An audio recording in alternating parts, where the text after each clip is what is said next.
ભારતના ઇતિહાસમાં પહેલી વખત એક સિટિંગ ચીફ મિનિસ્ટરની ધરપકડ કરી એમને 6 દિવસ માટે રિમાન્ડ પર મોકલી આપવામાં આવ્યા. અરવિંદ કેજરીવાલની ધરપકડ એક્ઝેક્ટલી શા કારણથી થઈ એ હજુ ઘણા બધા લોકોને ખ્યાલ નથી.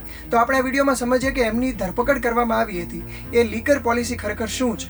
ઘણા બધા લોકોને ખ્યાલ હશે કે ઈડીએ એમની ધરપકડ કરી છે. ઈડી એટલે એન્ફોર્સમેન્ટ ડિરેક્ટોરેટ, જેમણે એમને અગાઉ 9 વખત સમન્સ આપ્યું હતું, પણ અરવિંદ કેજરીવાલ એમની સામે પૂછપરછ માટે હાજર થયા નહોતા અને હવે એમની ધરપકડ કરવામાં આવી છે.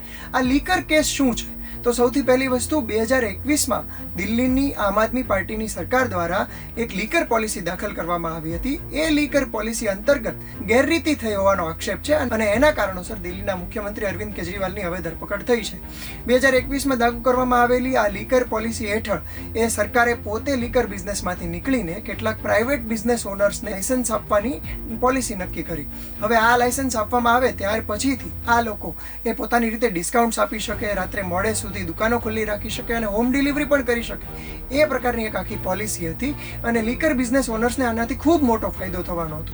જો કે આક્ષેપ કરવામાં આવ્યો કે આમાં કેટલીક ગેરરીતિ થઈ છે, કેટલાક લોકોને લાયસન્સ આપી દેવામાં આવ્યા, કેટલાક લોકોને દંડ ફટકારવામાં, ડિસ્કાઉન્ટ આપવામાં આવ્યું અને આ બધું એ દિલ્હીના નાયબ મુખ્યમંત્રી એ સમયના મનીષ સિસોદિયા દ્વારા કરવામાં આવ્યું હોવાના આક્ષેપ થયા. એમની ધરપકડ પણ થઈ અને ત્યાર પછીથી એ આપના સાંસદ સંજય સિંહની ધરપકડ થઈ અને હવે એ દિલ્હીના મુખ્યમંત્રીની પણ ધરપકડ થઈ છે. આક્ષેપ એવા પણ કરવામાં આવી રહ્યા છે કે આપને 100 કરોડ જેટલા રૂપિયાનો ફાયદો થયો અને ગોવા અને પંજાબમાં જે ઇલેક્શન્સ લડવામાં આવ્યા તેમાં આ રૂપિયાનો ઉપયોગ થયો હતો. હવે મુખ્યમંત્રીની ધરપકડ થયા બાદ આમ આદમી પાર્ટી દિલ્હીમાં જ્યારે 2025માં ઇલેક્શન્સ છે ત્યાં સુધી સર્વાઈવ કરી શકે છે કે કેમ?